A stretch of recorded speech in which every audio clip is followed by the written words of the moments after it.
I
lost maybe. It's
and why it is why it is.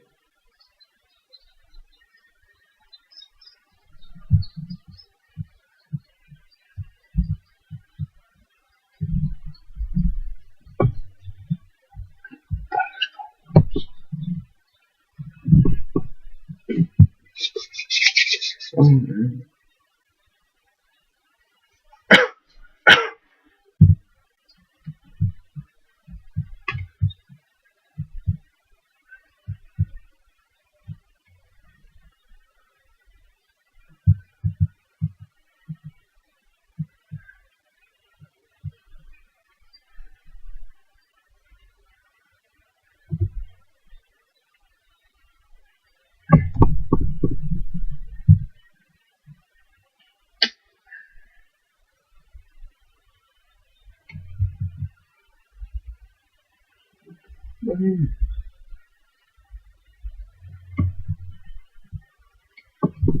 I'd say on that. Yeah, man.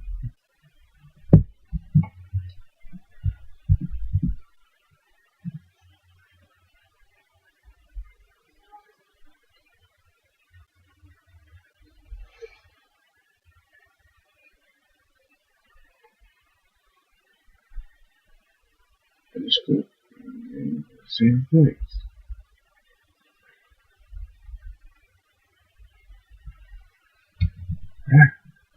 Yeah, right. Oh, shit.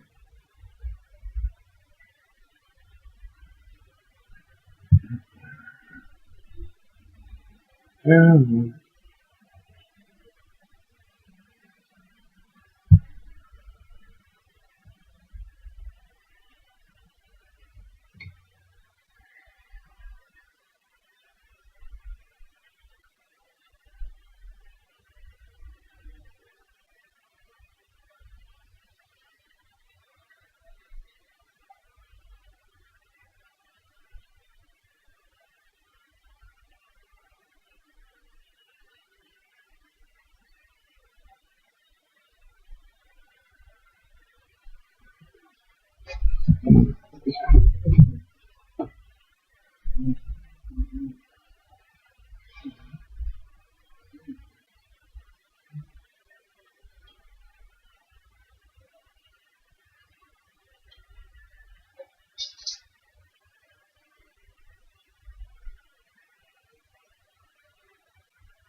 That's not the solution. It's not the solution. I think we were running around this morning because we're covering. Check out on the channel if you have time. We're covering the protests here. 17 days going on after another police officer got off for shooting a black man and killing him. There's also other racial issues here, economic issues, poverty, and just St. Louis is a hotbed for racial tensions, I would say. So we're covering a bunch of different stuff here. But when I heard about this at first, I just thought to myself, I've been saying forever, like, I live in New York City. Anybody can just walk onto the subway and start shooting. Yeah, like this. You go to the mall, it happens all the time. Who the hell knows if you go to the mall, if that's going to happen. Movie theaters, we've seen it. And now I was thinking, man, how easy is it if you want to do some damage, just lock up, a AR-15 or whatever in your hotel window and start shooting, even if it's not a concert. Just start shooting people walking by. And, you cannot, of course, you can't stop a mentally deranged person. We don't really know yet. I mean, apparently this shooter, his record was clean. But who knows? Could have had a mental break. For all we know, he could have done this to point out that we need gun control. I'm just throwing out theories, but we don't know what was behind this, and that's the problem. That's what the media talks about. They give the play-by-play of what happened, and they say they go into the record of this person. But honestly, that's not what matters. It's we don't need to know the minute by minute of what happened because these poor people are already dead. We need to stop it from happening again. And what was amazing to me is this morning, after this, Twitter blows up and everybody gets in fights and, if you're gun control or NRA, whatever, you fight. But I just pointed out on Twitter, because I saw former President Obama tweeted out thoughts and prayers. And that's nice. Like, you're not a bad person for saying thoughts and prayers. But I just pointed out, the thoughts and prayers warriors are out. Because that's all we get. And I've been on record saying, Obama was president, but 20 school children got killed. And I don't think he did enough after that. It's not enough just to say, Republicans have Congress. I think Bernie Sanders is showing. I think the progressive movement is showing. When you speak up, when you barnstorm the country, when you raise awareness, when you energize people, good things can happen. And I don't think Obama did that when there was a real moment of leadership. Of course, he's not to blame for this shooting. But, all the Hillbots and the neoliberals would have to be on Twitter. Oh, he's blaming Obama for this. I wasn't blaming Obama. But the point is, it doesn't help these dead people to give our thoughts and prayers to their family.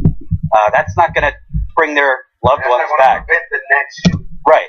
What needs to happen, frankly, is what I think Obama should have done, is every single politician, I don't care if you're a Democrat or a Republican, who has not been on record and who is taking money from the NRA, has not been on record that we need an assault weapons ban, we need much tighter background checks, we need a decrease in ammunition and magazines capability, and taking money from the NRA need to be protested and shamed. Because at the end of the day, you are not safe, and I am not safe. If Ty and I were in, UNLV just asked me to give a speech in the fall. They want me to come speak to journalism students. Maybe, if it would have been reversed, maybe I would have been there now giving a speech and been in the vicinity. You know what I mean? We're in St. Louis right now where there's protests happening 16, 17 days. Who the hell knows in that sea of protesters who could be firing from a hotel or a building above? Like, you are not, in this country, you are not guaranteed if you leave your home that morning, you're not guaranteed to come home. And for the trolls who say, yeah, you could get hit crossing the street by a car. I mean, that's just intellectual dishonesty. Of course, you could get hit. You could get killed on accident. But these aren't accidents. There's that probability versus this. It's comparing apples to oranges. And I don't need to know what Nevada's gun laws were. I do know what they were, but I don't need to know what the gun laws are. I don't need to know how tough it is to get guns, because this guy, who doesn't have a record, had 10 guns on him that we know of. He was staying at this hotel for 3 days with 10 guns. So, A, no, not a lot of security, but B, obviously, this guy had insane access to guns. You don't kill, hopefully it doesn't go up, 58 people with a handgun or a knife or a smoke bomb. It's hard to even report or comment on this, because it's the same thing over and over again. Mitch McConnell and his turkey neck went on the Senate floor today, and our thoughts and prayers. Trump, I think, CNN had a boner after Trump spoke and said, oh, President Trump really striking the right chord. This is a president who wants as many guns as humanly possible. This is a president that's trying to change regulations and rules so mentally disabled people can get guns. But because he said some nice words about uniting America, let's blow him. And sorry, but Obama, who tweeted thoughts and prayers, and by the way, I called out Bernie Sanders as well on Twitter, who put out these thoughts and prayers. No, enough with the thoughts and prayers. Action. I was just in Europe. The Europeans are looking at our country like, what the fuck is wrong with America? This does not happen in Europe. There are terrorist attacks in Paris and this and that, but that is a new thing over the last few years, and it's mostly from ISIS and things like that. This is happening from our own citizenry, whether you're mentally ill or just a deranged hate crime. Look at Charleston, South Carolina. I think it's crazy. I think and the mainstream media, they don't want to say shit. Like, they're so inside the pockets of the NRA, who is inside the pockets of the gun manufacturers. They're scared to say, North Korea now. People haven't heard about that one time. So at least more people are questioning his what they call stability, what they might mean as sanity, and certainly how he's treated Puerto Rico has not helped. And that's another giant story for later in the program. But let's start with what happened in Vegas. We need better gun control. Charles Harvey just said 19 guns. A tragedy occurred in Las Vegas just last night when the largest mass shooting in modern history occurred, killing 58 individuals and wounding more than 500. In fact, the statistics now indicate that 515 people are injured, some of which are critically injured, which makes authorities believe that the death count might actually increase. Now, this mass shooting occurred during a country music festival. Country music star Jason Aldean was performing Sunday night at the end of a 3-day Route 91 Harvest Festival in front of a crowd of more than 22,000 people when the gunman opened fire from inside the Mandalay Bay Hotel and Casino across the street. He was believed to be on the 32nd floor. SWAT teams using explosives stormed the gunman's hotel room and found he had killed himself, authorities said. He had as many as 20 guns with him, including rifles. Now, so far, authorities are saying that he doesn't have any connection or any known connection to any international terrorist organization. In fact, his criminal record appears to be rather clean. Authorities said no connection has been found between the gunman and any international terrorist group. Donald Trump did release a tweet early this morning in regard to this tragedy and said the following: "My warmest condolences and sympathies to the victims and families of the terrible Las Vegas shooting. God bless you." He also ordered the flags to fly at half staff at all federal buildings and military installations until sunset this Friday. He said the country must remain unified in the face of such shocking violence. No word on whether he said there was terrific people on both sides, or very fine people on both sides. Last time there was a act of domestic terrorism, he did say that. So you always have to wonder with Donald Trump. Is this an act of domestic terrorism? That's a good question. Usually, terrorism requires some sort of political motive, which is not about religious motives fall under that. So attack by Muslim radicals would qualify as an act of domestic terrorism, of course, like San Bernardino, which was very clear. They said that's why they were doing it.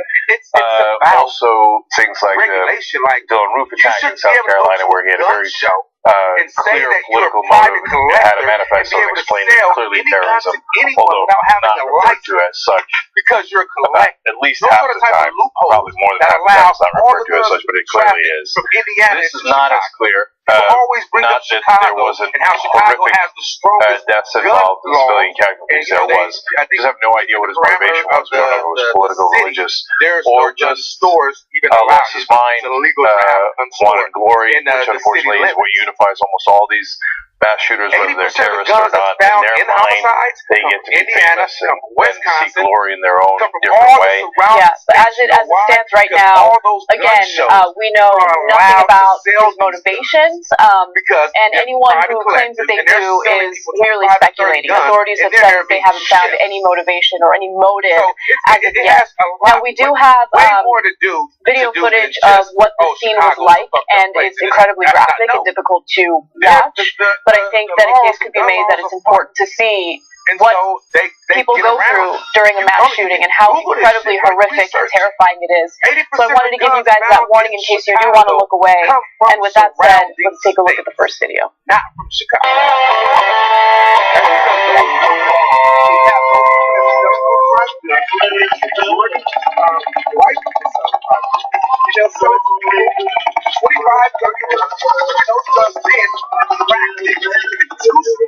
And then sold at a higher rate.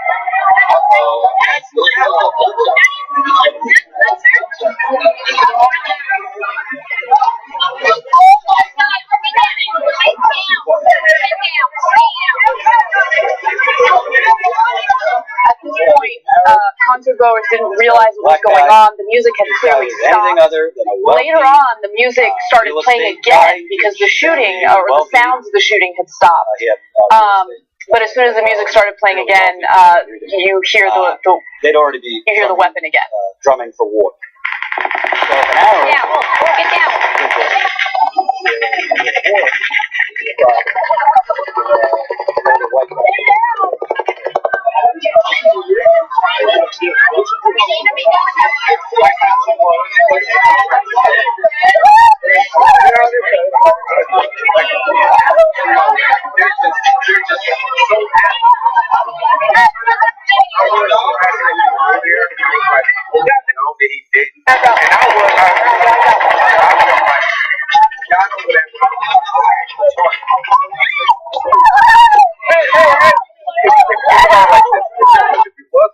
So that sounds like a war zone, and that's exactly what we've turned the country into.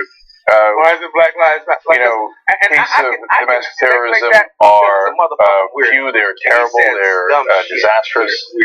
Cases of mass shootings are incredibly frequent. Let me get the graphic free here in a second to show you how frequent they are. And so we've armed almost everybody in the country. Or every 100 people in America, there's 88.8 guns.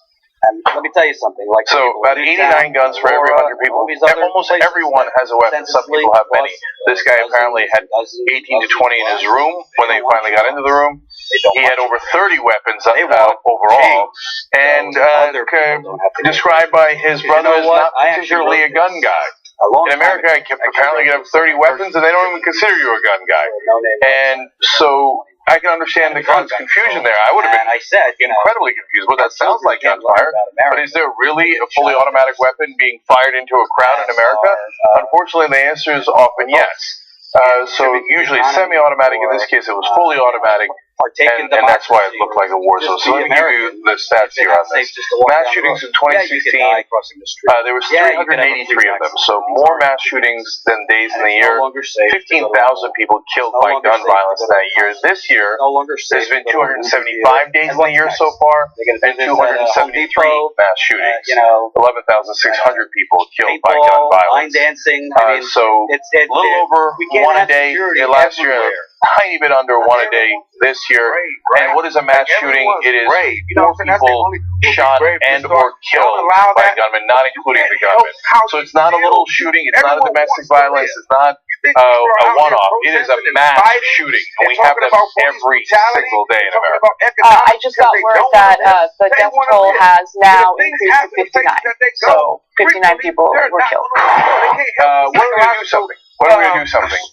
So you have the right wing, of course, immediately jumping out saying, don't do anything.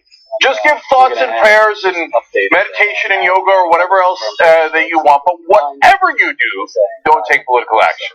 Because remember, they're all corrupt politicians that serve their private interests, that finance their campaigns, and the NRA is one of those private interests. They're very important. The NRA is funded by gun manufacturers, even though over 70% of NRA members say, for God's sake, let's do some background checks, especially on in the gun shows. Over 80% of gun owners say that. Over 93% of Americans say that. In a democracy, if you can't pass something that 93% of Americans agree with, then you might not have a democracy, and we don't. We have institutionalized corruption, and the gun manufacturers are an enormous part of that, and it is literally killing us. And you know what happened today? Gun manufacturers' stock prices went up today, so they must be thrilled at what's happening. They sold more guns because people are more panicked, which will lead to more gun homicides and more gun deaths, which will lead to higher prices for them. And when we have our so-called representatives with us, we ask them to act and actually solve this so we don't all get murdered all throughout the country. They go, nope, I'm not going to. I'm bought. And so gun manufacturers profit from you dying, so I'm going to support them and not you. And if someone you know died in a shooting like this, well, you know that it was your corrupt politician who rather take money from the NRA and gun manufacturers than actually do anything about this. So let me just jump in real quick in response to the stock prices of these gun manufacturers going up. So oftentimes when these stories break, rightfully, there is criticism in regard to the media's response and the politicians' response or lack thereof. And, I think that the American public also needs to reflect on the way it responds and reacts to these types of shootings. So let's say in this situation, all of those people, I'm sure some of them were, but imagine all of them were armed and they decided to open fire in response to that shooter. That shooter's on the 32nd floor. What are you going to do with your gun? I understand the panic. I had family there. I was certainly panicked. But is the right response to go out and purchase more guns? If you were there and you did have a gun, what would you do? How would you protect yourself? Well, first of all, the minute you grab the gun, cops might think you're the shooter. Terrible idea. Terrible. Second of all, the guy's on the 32nd floor. What are you going to do? Try to hit him on the 32nd floor and then accidentally kill people on the 31st floor, the 29th floor? Not only that, people didn't even know where the gunshots were coming from. They had no idea. In fact, there were witnesses there who thought that there were multiple shooters. So no one really knew what was going on. It's panic. It's complete chaos. As I mentioned, more than 22,000 people went to that country music festival. I mean, it was horrifying, and adding more guns to that mix, I don't think would have made the situation any better. I'm going to go to graphics 2 and 6 next here because I want to give you context for how often this happens. And what the idiot NRA lackeys will say. And remember, they don't represent the majority of even NRA members. Over 70% of them say, give me some sort of federal background check, especially on gun shows. Now, the 1,000 excuses, don't talk about it the first day, just try to pray it away. And then, Mandalay Bay didn't allow guns. So, there was a shooting anyway, you can't stop these. Are you kidding me? We're in an ocean of guns. You just step outside of Mandalay Bay. Did you know that in Las Vegas, toy guns are banned on the Strip because some tourists were worried about the stormtroopers that they take pictures with, the Star Wars guys? Their toy guns were freaking some people out. But real guns are allowed on the Strip, and you can actually open carry. So toy guns are banned, but real guns are not. That is insane. That's insane. That's the country we have. But they say, oh, no, but you weren't allowed to bring it to Mandalay Bay. Oh, it's fully automatic. Well, why do you think people want to stop those loopholes to gun shows? You don't know what the hell they're selling.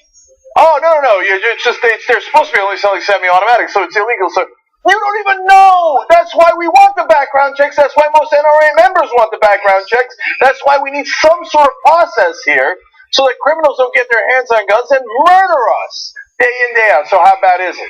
Let's go to graphic 2. Gun deaths per year in America. 33,000. Now, as you saw from the stat I gave you from 2016, about 15,000 of those in 2016 were homicides, and then there's a lot of suicides, and of course there's a ton of accidents as well. But 33,000 people, that's 10 9/11s. More than 10 9/11s. Okay, now how many people injured overall? On average, between 2010 and 2014, 78,815 non-fatal gun injuries. So you add that to the 33,000 that were fatal, you're at 111,000 at least. That's a war, man. If we went to war and we had 33,000 people die and 78,000 get injured, that's way worse than any year of Iraq. So, but we're at war with ourselves. We've terrorized ourselves. And every time you go to do something about it, the right wing shouts, no, don't politicize, don't do anything. Make sure that all you do is sit there and think about it and never take any action. And they're corrupt Republican politicians, and yes, some Democratic politicians, but almost the entirety of the Republican Party is 100% corrupt on this issue. And they will profit from your death and not blink. I just wanted to also clarify one thing. So, you're mentioning background checks as one example of what Americans want but don't get. But in regard to this story, obviously he was not a criminal. He had a squeaky clean record. He could have legally purchased guns. However, there's other common sense gun legislation that I think most Americans would agree on, whether it's, magazine capacity. Does it make sense to give someone the ability to legally purchase high capacity magazines? Because in this case, think about how much damage he caused by, using a weapon that had that type of capacity. So, wait, one more thing on that. They've got 1,000 excuses. They say, well, legally he could have bought guns anyway because he doesn't have a background problem. On the other hand, the fully automated weapon is illegal, so people are going to buy illegal guns anyway. So either way, whether it's legal, would have been legal, or would have been illegal, they have an excuse. No, it's okay, it would have been legal, so it's fine. Well, it would have been illegal, so it's fine. No, it's not fine. You know what we have? Because we don't have any regulation of guns in the country? We have 250 million guns in the country. You know what's going to happen if you have 250 million guns? You're going to find a certain percentage, even if they're a minuscule percentage, they will do untold damage and untold deaths, as I just described to you. That small percentage of people who are going to shoot people because of political, religious lunacy, it doesn't matter. What they're aggrieved, they had a debt with a casino, we have no idea. Doesn't matter. A certain percentage will grab one of those guns, or many of those guns, and murder us over and over and over again. It's going to happen, and it's going to happen in your neighborhood soon. And it's that argument, by the way. Well, people are going to buy those guns illegally anyway.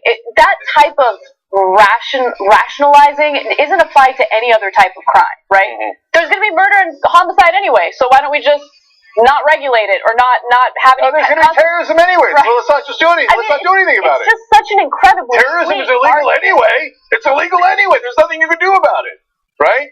It would be preposterous in any other instance. It's because they don't care. They don't care that those people died. They just want their money. And we allow private financing of elections. Of course they're going to work for private interests. Of course the defense contractors are going to buy them and let them do murder across the world so that their stock price goes up. Of course gun manufacturers are going to buy them and let them do murder here in America so their stock prices go up. That's how it works.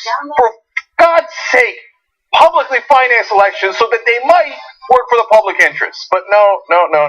Let's just hope and pray that the profit interests of people who profit from death won't affect the people that they have bribed in Congress, which is almost all of them. All right, let's move on to the shooter himself and who he is, what his background is, and what we know about him so far. Authorities have identified the suspected shooter in the incredibly tragic Las Vegas shooting that just occurred. His name is Stephen Paddock, and he is a 64-year-old white male with no prior criminal history. Let's go to graphic 16, please. Paddock was a resident of Mesquite, Nevada, where he lived in a retirement home. His neighbors describe him as an individual who kept to himself. In some instances, someone who wasn't necessarily polite or friendly in any way, but didn't do anything that really stood out. He just wanted to keep to himself. He also had a longtime live-in girlfriend who was out of the country at the time of the shooting. However, authorities have said that they have gotten in touch with her and are now questioning her as a person of interest. All right, so the Las Vegas police undersheriff says the following: all of the checks that we have been able to do other than a routine traffic, all of the checks that we have been able to do other than a routine traffic violation here in Nevada and nationwide, working with our local FBI partners, have been able to find no derogatory history on that individual. Also, there is something that does stand out when it comes to his behavior. It's not criminal, but it is a little cause for concern. Authorities were aware of him because of the fact that he would gamble, and he would gamble quite a bit. On multiple occasions, Paddock gambled more than $10,000 per day, and in some cases amounts greater than $20,000 and $30,000 at Las Vegas casinos. Now, the reports currently indicate that it is unclear whether those were wins or losses, but his brother indicates that he would call him randomly and say, hey, I won $250,000. Now, the press managed to talk to his brother Eric and get some statements from him, and I want to share those statements with you. Let's take a look. He's never even drawn his gun. It makes no sense. He's never hit anybody. He's never gun enthusiast or just a few. Well, he had a couple of handguns, I think. He had a safe with a couple of handguns. He might have had one long rifle, but he didn't have any. He had no automatic weapons that I know of at any time. There's no. It just makes no sense. Yeah, I disagree. So, first of all, it's just a couple of handguns and a long rifle. He's not even a gun guy. He's not a gun enthusiast. So, at a minimum, that's 3 weapons right there. Why do you need 3 weapons? So you're going to shoot, a deer and a duck at the same time, and you're going to use a rifle and then blast them away? And what do you need all those guns for? And now, of course, it turns out, and I'm not blaming his brother. His brother has got nothing to do with it. But it turns out, no, he had actually 30 weapons. Yeah, that's a gun enthusiast. And, like we talk about often, is every gun owner guilty? Of course not, right? There are folks here that own guns. Now, if you have 30 weapons, are you looking forward to using them? Unfortunately, the answer is usually yes. That doesn't mean that you're going to do mass shootings. Oh, you're itching to use that gun, though. Can't wait to use it. And here he is, and he wound up using it. So he's shocked. I'm not shocked. If you know someone that has a lot of weapons, and yes, 3 is already a lot, even if that's all he knew about, it sounds like he knew that there was a little bit more. Again, I'm not blaming his brother. I'm just stating the facts of this case, okay? You know what? That's a lot of guns. You should be concerned. Because people with a lot of guns are jonesing to figure out how to use them. So you can say, no, my God, that's so discriminatory. By the way, the guys who say that's discriminatory will blame 1.6 billion Muslims for the actions of a couple of Muslims. That statistics are irrelevant, facts are irrelevant. So don't pretend that you're not looking to profile people, okay? Now, if you're looking to profile people, of course, males are the number 1 category you should look at. Almost always the shooter is a male. Almost always. I don't think profiling is the right thing to do under those circumstances based on race, religion, or even gender. But if you're looking at shooters, they're males. They're almost always males, okay? So, you look at gamblers. Jesus, man. That's the first story I've ever heard of a gambler shooting. It doesn't mean that there aren't other gamblers who've done shootings, but what are we going to profile all gamblers? No. Profiling billions of people to try to find 1 or 2 or 10 people among billions? If you don't understand why that's maniacal and incredibly stupid, you don't understand math at all, okay? Now, but on the other hand, who is likely to do a mass shooting? Well, if you've got a gun, at least you're capable. So you have the ability to do a mass shooting. Are we narrowing it down? Unfortunately, in the U.S., not by much, because there's 89 guns for every 100 people in America, and we're all armed to the teeth. I just don't want you pretending to be surprised. There'll be a mass shooting tomorrow. There'll be a mass shooting the day after. And those are mass shootings that probably won't make news because, these shooters up the ante. There are these giant mass shootings where now, the death toll with this particular one has already reached 59. And so when there's a mass shooting where 10 people get killed, is it going to break headlines? Is it going to be a breaking news story that people cover? No, these shootings happen on a regular basis. And it's impossible to cover every single one of them because they happen so often. Well, to be fair, though, there's a lot of those mass hangings and mass knifings, right? No, actually, there's no mass hangings. And once a decade, there'll be a mass knifing, and 2 people will get knifed, and people will be like, see, it could happen. Theoretically, it could happen. But there's a mass shooting, on average, about every single day in America. 4 people being shot is a mass shooting. So tomorrow there'll be one probably with 6 people, and the day after 8 and 12, and those won't even get reported because we're so used to, a dozen people murdered. No big deal. You got to get to these kind of numbers, 59 dead, 500 injured, for people to go, I guess that one, that one was a bad one. I just also want to already preemptively respond to what I know is going to be the criticism to any remarks that are made on the show in regard to this story. The issue that people have with so-called politicizing a mass shooting like this. Okay, well, those are also the same people who literally cannot wait to politicize a story involving someone in Europe who runs over a crowd of people, right? Before you even ID the individual, it's already, we got to ban Muslims from coming to the country. Trump's Muslim ban is a good idea. Trump himself does that. But today, when Sarah Huckabee Sanders was asked during a press conference, and of course that's the White House press secretary, whether or not there will be any attempt at bipartisan legislation to do something to prevent this from happening in the future, guess what she said? We don't want to deal with this today. Maybe in a couple of days, they don't want to politicize it. Okay, great. You got a deal. So you don't want to deal with a mass shooting that happened today. You want to give it 24 hours. Well, there was a mass shooting yesterday, so let's deal with it today. There was a mass shooting the day before, so let's deal with it today. There's been a mass shooting almost every single day of the year. There's been 273 mass shootings, and there's been 275 days this year. So, okay, just pick one. Pick any of them, and let's talk about it now. You see, you never want to talk about it. You never, ever want to talk about it because Sarah Huckabee Sanders, you're part of the corruption. Donald Trump, you're part of the corruption. You guys take money from gun manufacturers and are okay with Americans dying because of it. Because you profit from it. Hey, I got a campaign donation from the NRA. So if the people get murdered, what do I care? Why don't you just say that and be honest about it? You're willing to politicize every issue in every way. Did somebody take a knee? What was there? Were they standing? Were they sitting? You're willing to politicize that to the hilt, and you're not willing to talk about what is politics. Politics is hopefully not about games and winning and losing and how many Democrats or Republicans there are. And I get criticized by Democrats all the time. You're not on Team Democrat. Goddamn right I'm not. Okay? If the Democrat is on our team, then I'm happy to support him. If he's not, I'm not going to support a Democrat that's corrupt just because he's a D on his team, on his helmet. That's not what we're doing here. What we care about is policy. And policy matters because we don't want people getting killed.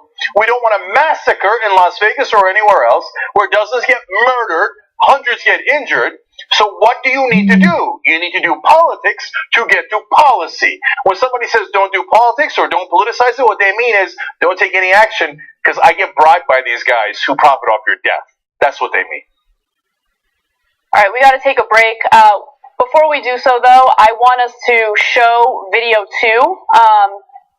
It's another perspective of the scene of the shooting. So again, warning, it's graphic, but I wanted to make sure that we provide exactly what that environment was like. So again, if you don't want to see it, please look away. And if you do, let's go to break and show video number 2. We'll be right back.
right, back on the Young Turks.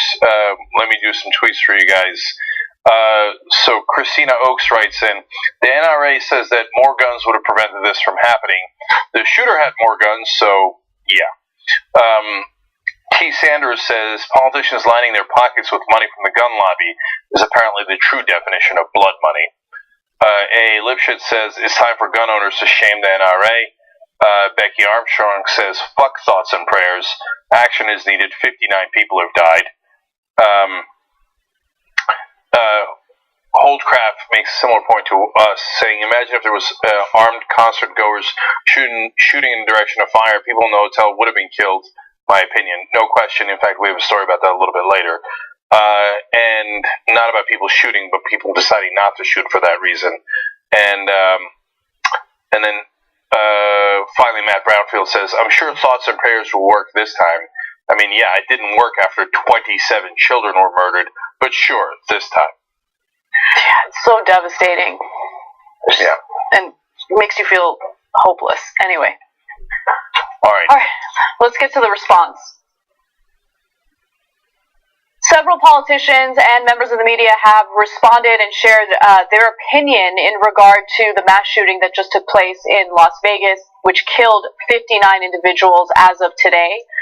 Now, I want to start off with a speech that Donald Trump gave in response to this shooting and how he feels that now is the time for us to unite as a country. Take a look. We are joined together today in sadness, shock, and grief. It was an act of pure evil. To the families of the victims, we are praying for you, and we are here for you.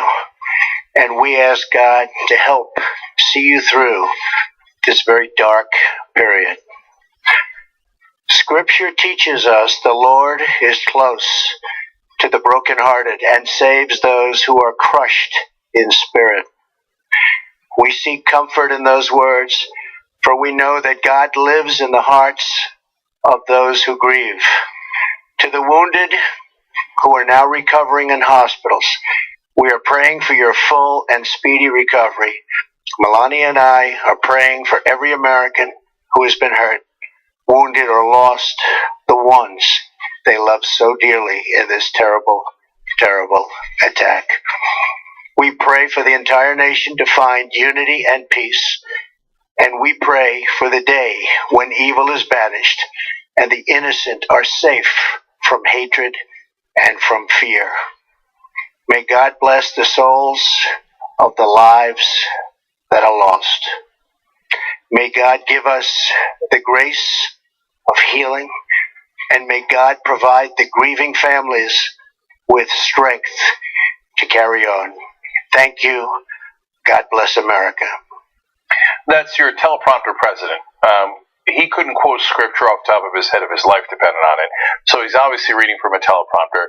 But why do they do that? It's sensible. It's logical, because God knows what Donald Trump would say if you didn't give him a script in a situation like this. So I'm sure there was an internal meeting in the White House like, get that guy a script, otherwise he will say something disastrous in a horrible moment like this. So he goes and pretends to talk about God and prayer. So let me translate for you. Whenever you hear somebody saying that they're going to pray about an issue, a politician saying it, that means I'm not going to do a goddamn thing about it. I'm not going to do anything about it. I'm just going to sit here and pray. Now, does Trump say when it's an act of terrorism? Well, unless it's right-wing terrorism.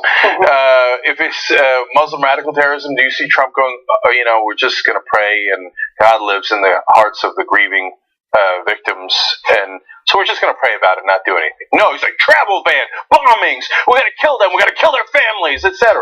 Now, when it's mass shooting after mass shooting, 33,000 people die every year from gun shootings in America, all of a sudden, prayers. In other words, nothing. I'm not going to take any policy action. In fact, I'm going to block policy action. And then finally, good versus evil. Yeah, that'll solve it. So that's how simple minds think, okay? There's not a lot of different factors. There's not guns. There's not the issue of background checks. There's not, and it could, if it was a political act, which we don't know, that would be a legitimate consideration. A religious act, it would be legitimate to have that as part of the things that you look at to see how can we prevent this, right? instead of having that kind of discussion, oh, me good, them evil, nothing we can do about it. Anyway, leave it up to God. We'll see you tomorrow. Well, tomorrow there'll be another mass shooting. Well, you are not the only person who's fed up with this, response to these shootings. There are some representatives in Congress who are speaking out, and they are refusing to, look to God or to prayer in order to solve this type of tragedy or to prevent it from happening in the future. Representative Seth Moulton from Massachusetts actually had some pretty strong statements in regard to this.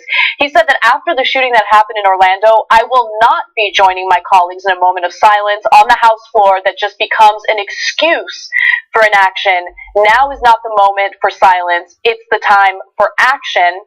And this is what he tweeted just after the shooting. And I think there are a lot of people on both sides that are tired of this happening, that do want sensible action taken by our lawmakers.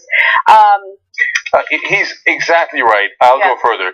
This is not a time for silence. This is a time for shouting.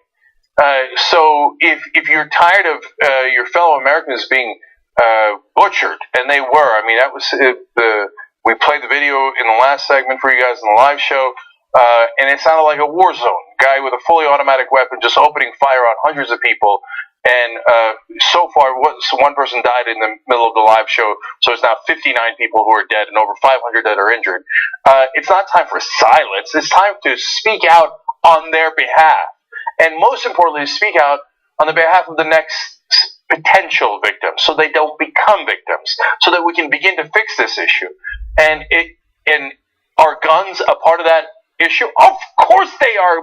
Weapons like this make it much, much easier to do mass murder. You can't go around with a rope and kill a lot of people at one time. You can't do it with a knife. You can't do it with scissors. Now, people will say, oh, sometimes you can do it with vehicles. That's true. So if there's a good way to, for example, to put up concrete barriers where a lot of civilians are on the sidewalk, maybe we should consider that. Like, that's a reasonable conversation to have. Instead, they go, no, don't talk about it. If it's vehicles, let's have a conversation. But if I'm making money off of guns, and all the Republican politicians do make money, they get campaign expenditures from the NRA and gun manufacturers, so they benefit personally from this and politically from this. So all of a sudden, silence. Silence and prayers, exactly. And by the way, for people who might be watching who are, very protective of their gun rights, they don't want any gun legislation whatsoever, and you don't buy that these politicians are bought. Keep in mind that just this past Friday, we did a story about how the Trump administration is now making it easier for weapons manufacturers here in the United States to directly sell weapons to foreign countries, some of which may be our adversaries. Okay? Why is that? Why would we want to sell weapons?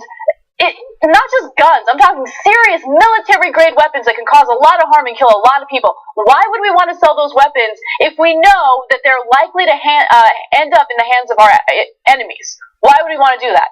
Because what weapons manufacturers want that. They want to make money. They don't care about lives. They don't care about protecting Americans. They don't care about the Constitution. They don't care about your safety. They don't care about any of those issues at all. They care about making money. And so Trump is not going to do anything about this. There is not going to be a solution. We're sitting here, we're getting angry, but this is the same thing that we've gone through before, and we're going to keep going through it over and over again. Who knows what the death toll is going to be? It's beyond frustrating. We built these amoral machines called public corporations, and we told them, whatever you do, maximize profit. If you make sneakers, make as many sneakers as you can. If you make guns, make as many guns as you can. If you make drones or you make tanks, you make killing machines, make as many killing machines as you possibly can. Then we told them it's okay to bribe politicians. We're going to call it campaign expenditures, independent expenditures and campaign donations. And you could spend lobbyist money. You could take them out to dinners. You could do all these different things. Take them to vacations. You could do anything you want, okay? We've legalized bribery. And then what would a rational, amoral machine do if they're in the business of producing killing machines? They would logically buy off all the politicians whose job it is supposed to be to protect citizens from those killing machines. And they would say, no, but I make killing machines. I profit off of killing machines. So I'm just going to bribe you. I mean, give you an independent expenditure or whatever we want to call it today. and so you shut up. And every time my killing machines do what they're designed to do, murder, in this case, people, they say, oh, it could have been bunnies. It could have been deer hunting. It could have been rabbit hunting. As it turns out, he murdered dozens and dozens and dozens of people. Well, the gun manufacturer makes the same profit either way. The weapons manufacturer that sells it abroad, oh, don't worry, they sold a lot of those to Gulf countries. You know where the number one funding and weapons came for Iraqi surgeons who murdered our troops? We're talking about kneeling during football. They killed our troops in Iraq. It came from the Gulf. The same countries we just authorized to sell a lot more weapons to. Are you going to profit off that? Our troops? No. But these amoral machines that we have built and told to maximize profit at all costs are going to go out there and they're going to buy all the politicians and they're going to make all those killing machines and they're going to spread them all across the country. You and your loved ones are going to die, but they're going to continue to make more and more profit. I know, Cenk, but are they black? And are they disrespecting the flag? That's what America really wants to know. That's the real, priority here. Yeah. Kaepernick and all that stuff, it seems like a fun pastime to debate and discuss until you're at a concert and you see someone get their head blown off. Then all of a sudden you realize, hey, maybe that was a lot of distraction, and that and maybe the real issue in America is violence. Whether it was the violence that those guys were protesting in the first place, right, or this kind of violence, which has led to all these deaths. Those are the real issues. All right, real quick, I do want to run through some of the other reactions. Also, Chris Murphy, who is a senator, said the following, and I think it's a pretty strong statement.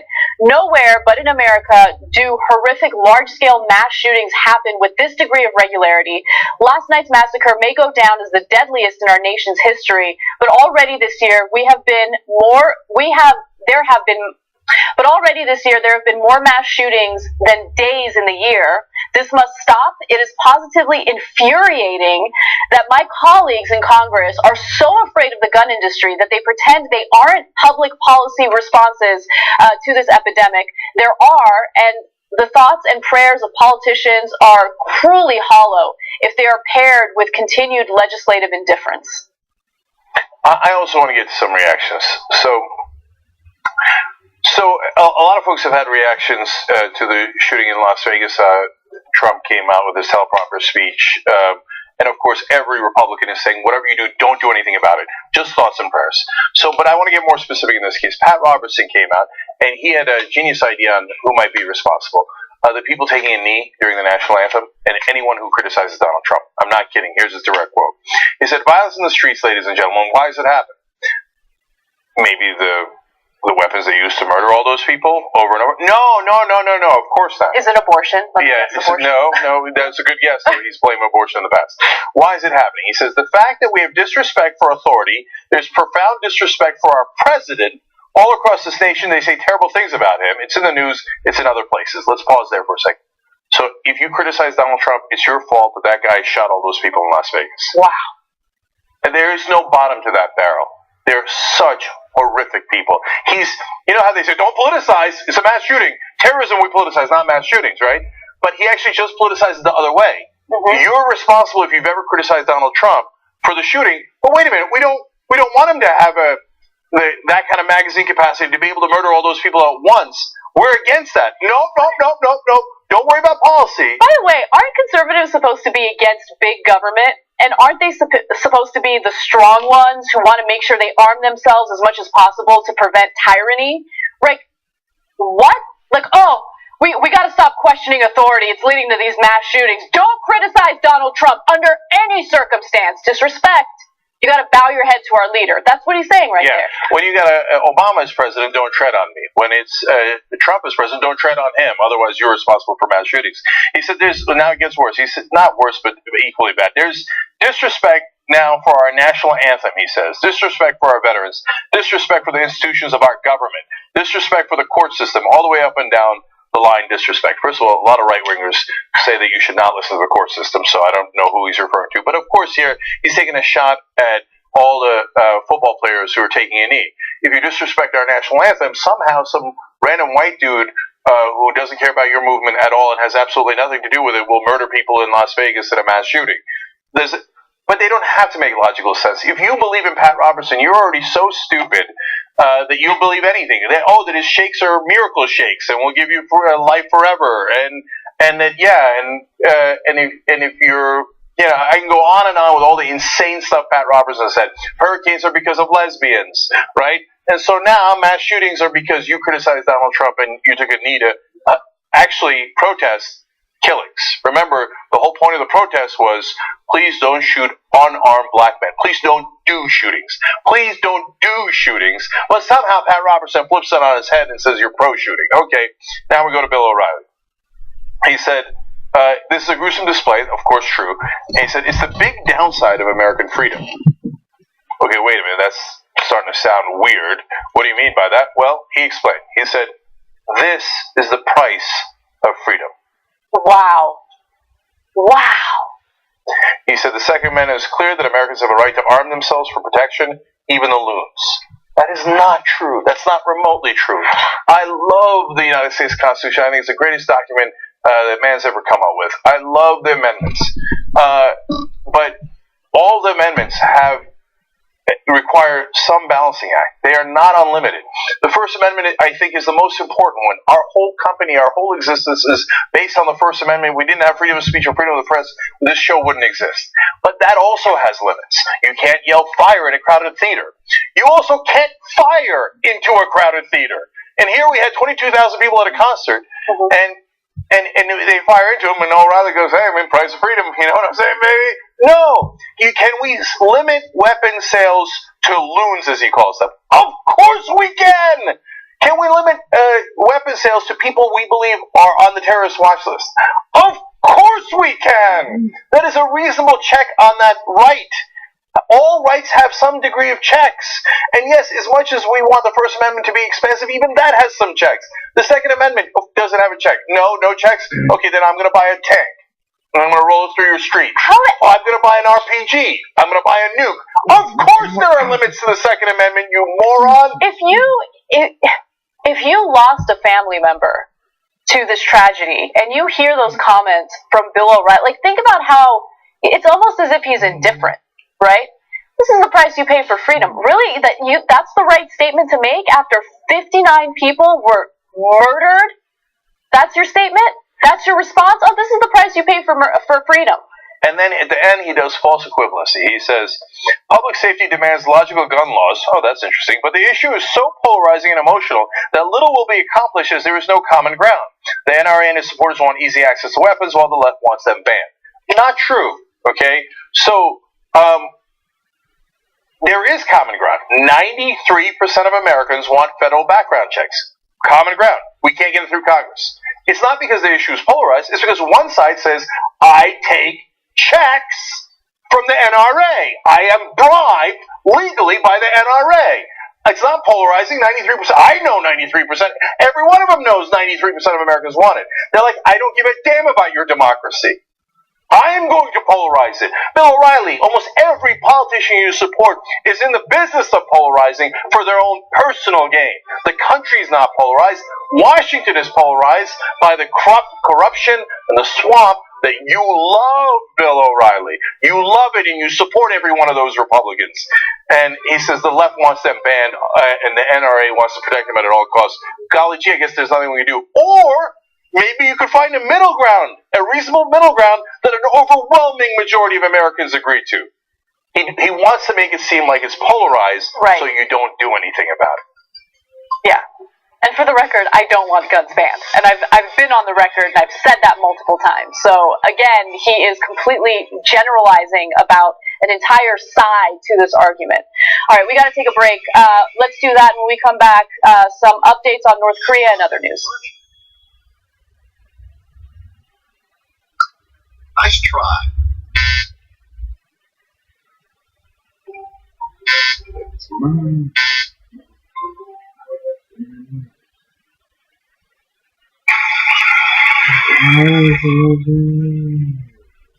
Boy. Yes, indeed. Of course you do.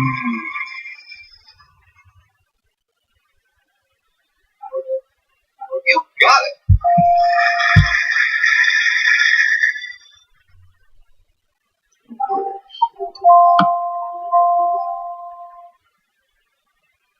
Not this time.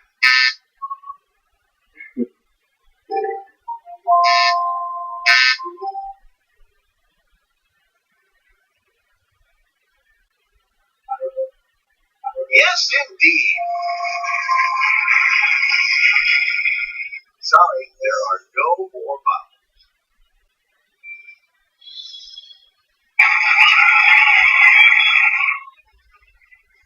What'll it be?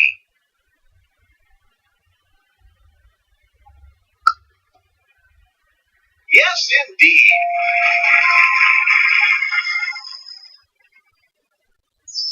Do you have it? I'm sorry. No. Good effort.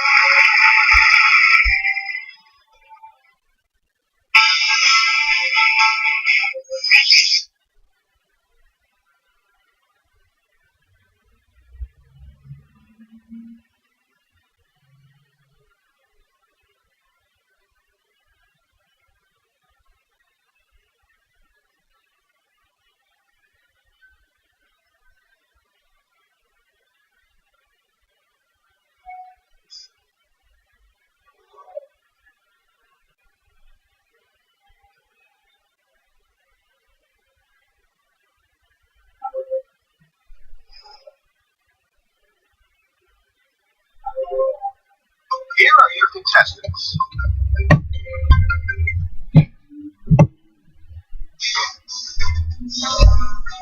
Here's the puzzle.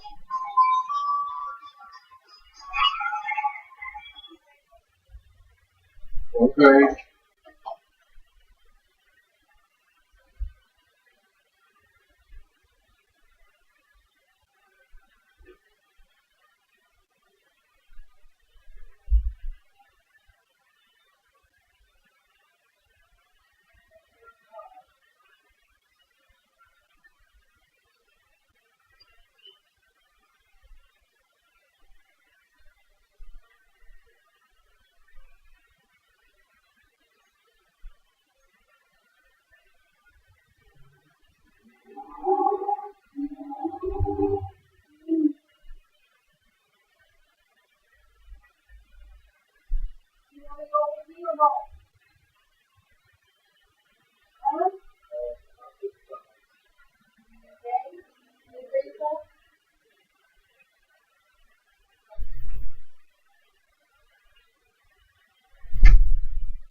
All right. Young Turks, Jenganana with you guys. Just one tweet because we really got to go, guys. Smooth says, too many citizens are comfortable not politicizing a political issue. Sadly, I don't see a change until dark money is gone. Unfortunately, that is true. That's why we do Wolfpack, guys. Wolf-pack.com. Because if you don't get the money out of politics, you're never going to solve any of these things. Climate change, gun violence, it doesn't matter. I mean, what do you need? 95% of the country to agree with you? 97% of the country to agree with you? No. We already have the agreement. We just need our democracy back. Wolf-pack.com. Go join today. Become a member today. Volunteer today. They need you guys, okay? And by the way, we're doing that fundraising for them. By God, do that.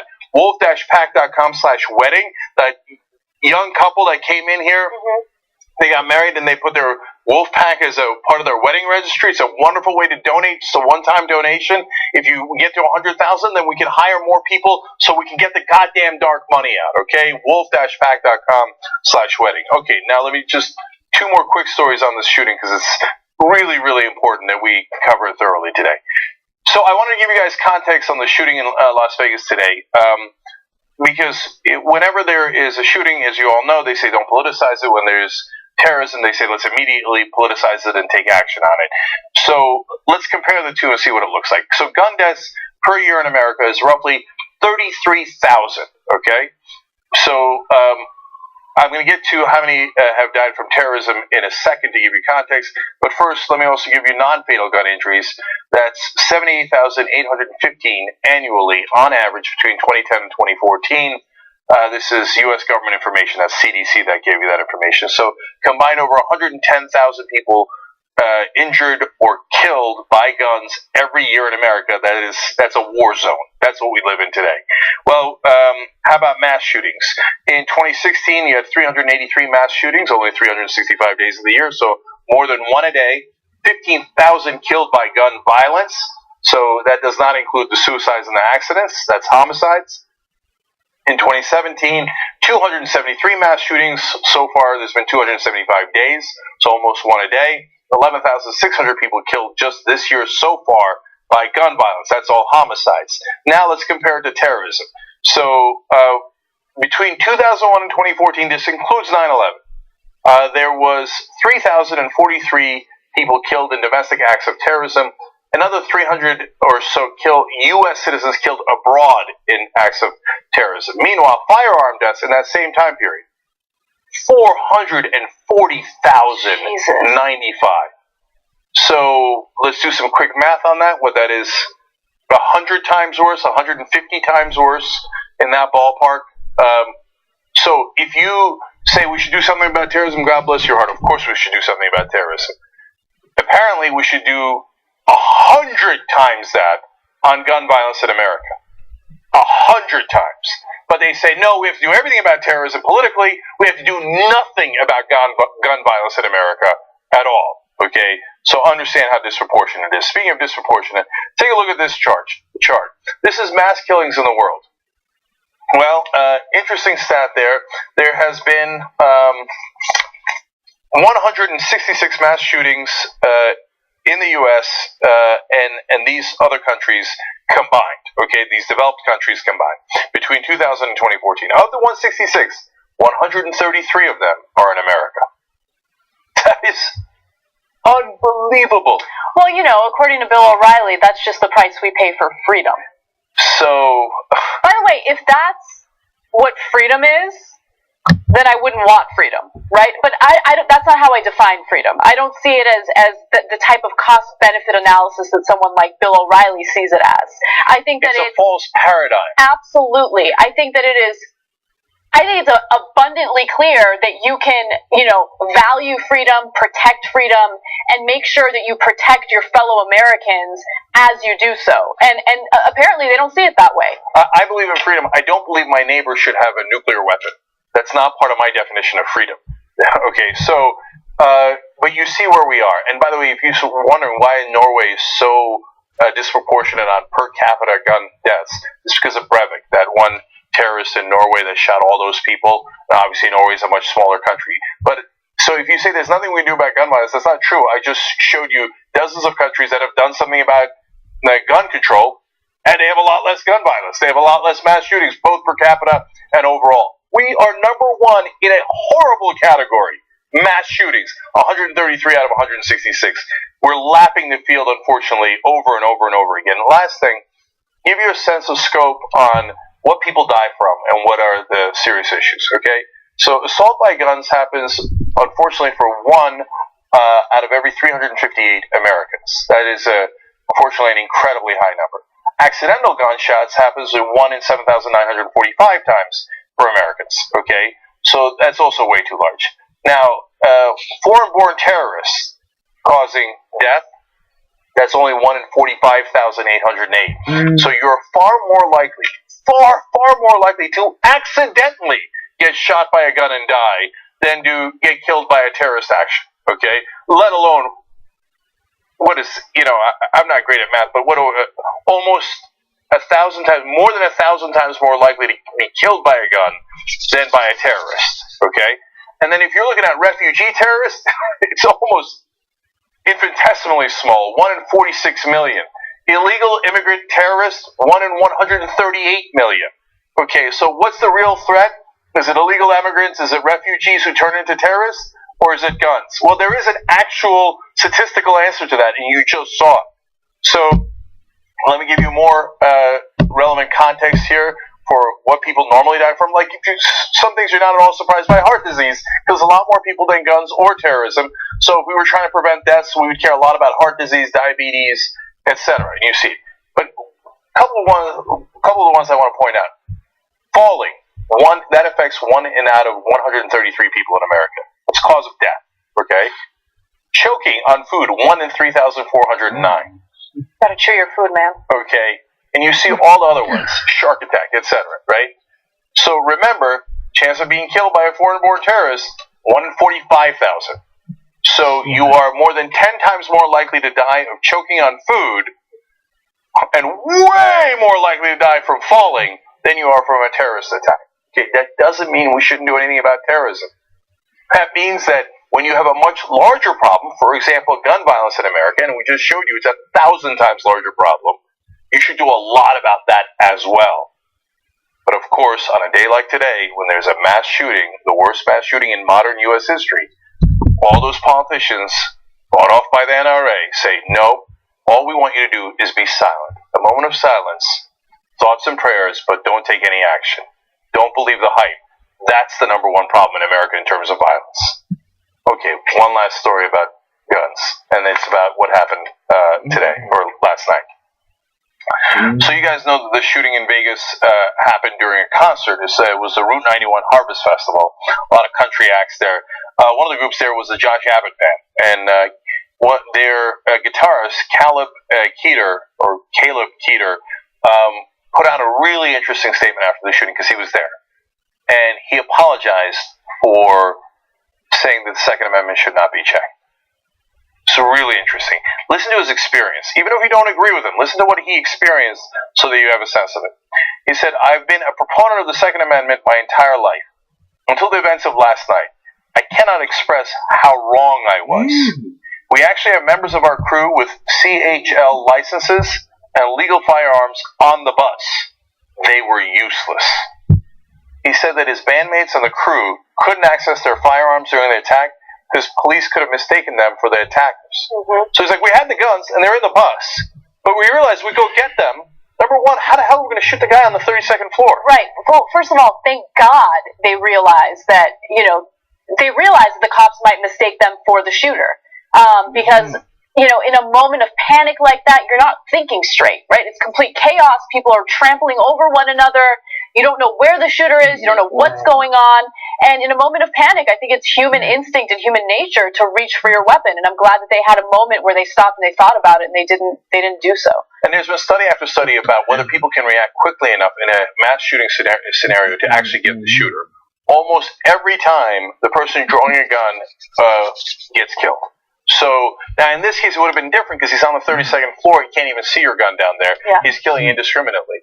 But studies indicate generally you do not get the shooter. I know you all want to be heroes and say, oh, I would have had the gun, and I would have been able to target. But likely, you're really going to fire a gun at the 32nd floor. You don't know who's in the other floors. You don't know. You could accidentally shoot people so easily in that situation. It's insane to do that. Second of all, you got a gun on the ground, and the cops are on the ground, and they come.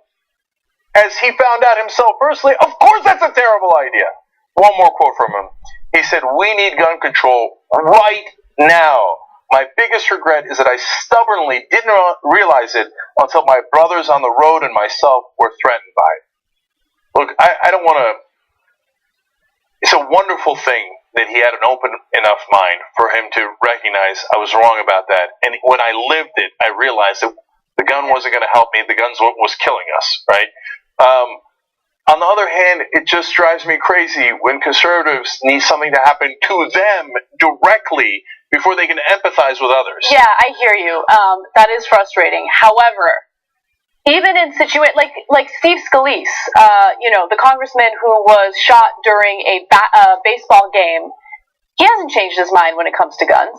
So it literally happened to him. He was moments away from dying himself because of gun violence. He hasn't changed his mind at all on the Second Amendment. Yeah. And so, look, I give him so much credit in this case, this musician, so much credit in this case, to at least admit that he was wrong. Because the reality is, people don't like admitting that they're wrong, even when they've been proven that they're wrong, and it takes courage.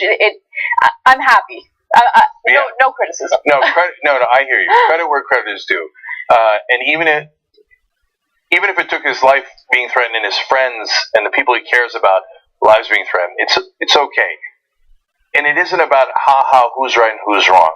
It's about, think about what he lived, what his experience was that led him to that conclusion, which is, in these type of shooting scenarios, it's almost impossible to draw your weapon. So the ideology was always, no, I need the Second Amendment to protect myself. And in a mass shooting, it just doesn't work that way. Instead, the weapon is used by the madman to mow you all down. The weapon in that case is not your ally. It is not your friend. It's the thing that's killing you. So please don't let it happen to you or your family members before you can see that logic as well. Even if you believe the Second Amendment is wonderful, and I don't think Caleb has necessarily changed his mind overall about, whether it should exist or not. He didn't mention anything along those lines. But yes, you can have reasonable checks on rights guaranteed in the Constitution. You can't yell fire in a crowded theater. You also don't have the right to bring in a machine gun to a crowded theater. So listen to what this guy is saying. He lived it. The reality is, we should have reasonable checks. Otherwise, mass shootings like this are going to happen over and over again. All right, now on to other news. All right. Donald Trump has decided that it would be a great idea to undercut Secretary of State Rex Tillerson on the issue of North Korea. Now, just to give you a little context, Donald Trump escalated his rhetoric with North Korea by referring to Kim Jong-un as Rocket Man and constantly hinting at the idea of the United States engaging in nuclear war. Now, Rex Tillerson happens to be the mature adult in this case and is trying to negotiate with North Korea and to de-escalate the situation so we don't engage in a situation where a ton of people could be murdered and killed. So Donald Trump tweeted the following in regard to this situation. I told Rex Tillerson, our wonderful Secretary of State, that he is wasting his time trying to negotiate with little Rocket Man. He continues to say, graphic 33, save your energy, Rex. We'll do what has to be done. Being nice to Rocket Man hasn't worked in 25 years. Why would it work now? Clinton failed, Bush failed, and Obama failed. I won't fail. Now, this is following Rex Tillerson's statements in regard to negotiating with North Korea, and he realizes the severity of the situation and the weight of the situation. He said that we've made it clear that we hope to resolve this through talks. I think the most immediate action that we need is to calm things down. They're a little overheated right now, and I think we need to calm them down first. Now, Rex Tillerson was asked about his thoughts regarding Donald Trump undercutting his efforts to de-escalate the situation. Here's what he had to say. The back and forth tweets with Kim Jong-un, how is that at all helpful to the situation? We're going to continue to pursue our diplomatic efforts and hope that that way will solve this. Okay, so think about how ridiculous and preposterous Donald Trump is. And so people say, hey, look, and rightfully so, but we're all over-focusing on his tweets. But in a situation like this, tweets matter because they become official U.S. policy and other governments react accordingly. So as his Secretary of State, who is no friend of progressives, Rex Tillerson ran ExxonMobil. I believe he became Secretary of State just to be able to lift sanctions on Russia so that ExxonMobil could do a $500 billion deal with Russia. So this guy's no angel. But he's thrust into the Secretary of State role, and he's like, okay, I guess my job is to see if I can prevent war if possible. Yeah. So he says, I've got an open line of communication with North Korea, and I'm trying to calm things down. And then the moron in chief comes in and goes, hey, don't bother. Okay, so, first of all, you know you can call your Secretary of State.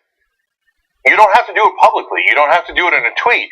You can say, hey, Rex, you work for me, and you know what? Let's not do the diplomacy. But that won't play to his base, right? Everything that he does on Twitter, from his transgender ban in the military to this, has to do with pandering to his base. He's doing this in a very public way for a reason. And keep in mind, I mean, think about the severity of this situation and the fact that he is publicly communicating his stance on a very sensitive foreign policy issue on Twitter, right? I mean, he criticized Hillary Clinton for her use of a private email server to, communicate about classified information. We criticized her for that as well. But then he turns around and he does this, where he is further escalating the situation with his rhetoric, where he is hinting at nuclear war. He is undercutting his own Secretary of State. Why do you think he's doing it? Again, it's to pander to his base. His base looks at this and they think, oh yeah, man, he's like a really big tough guy and he's really going to protect us. Really? You think he's going to protect you? You think he's a tough guy? He hasn't sat down to really think about the ramifications of his actions for a single second. And you're going to sit there and think he's going to protect you by constantly poking at Kim Jong-un about nuclear war? Yeah, good luck with that. So that's a great point. I hadn't thought of it that way. One of the beefs, and the main thing that was said about Hillary Clinton's emails is, oh my God, what if sensitive information becomes public? Right. She was careless with it. Donald Trump just made it public. That's the thing you should talk to your Secretary of State about. Hey, you know what? Don't tell our enemies, don't tell North Korea, but we're powering down diplomacy. Whoa, that has a lot of ramifications. If there is no diplomatic solution, that means the only other solution is a military one. That is enormously important. This is the same guy who said, oh yeah, I'm not going to tell you my strategy for ISIS because I wouldn't want to telegraph my moves. He's a clown. He's a clown, okay? He is a freaking clown, and he is messing with innocent people's lives. And if you don't care about North Koreans, which is hideous, you should care about the safety of Americans, because Kim Jong-un is not a rational actor. He is constantly testing his nuclear capabilities, his missiles, doesn't care about any warnings. Do you think Donald Trump's warnings deter him from what he's doing? They haven't deterred anything. If anything, it's escalated the situation to the point where Rex Tillerson on the DL, on the down low, has to go and try to do, talks with North Korea to prevent a disastrous situation that would follow what Donald Trump is tweeting about.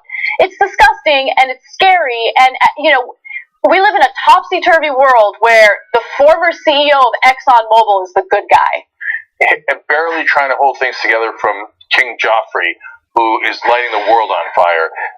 Of course, since Kim Jong-un was challenged previously, you guys might remember, one of his responses to Trump was, I will surely and definitely tame the mentally deranged U.S. dotard with fire.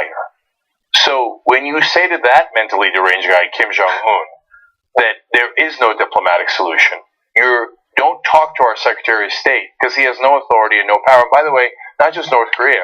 We just undercut our Secretary of State worldwide.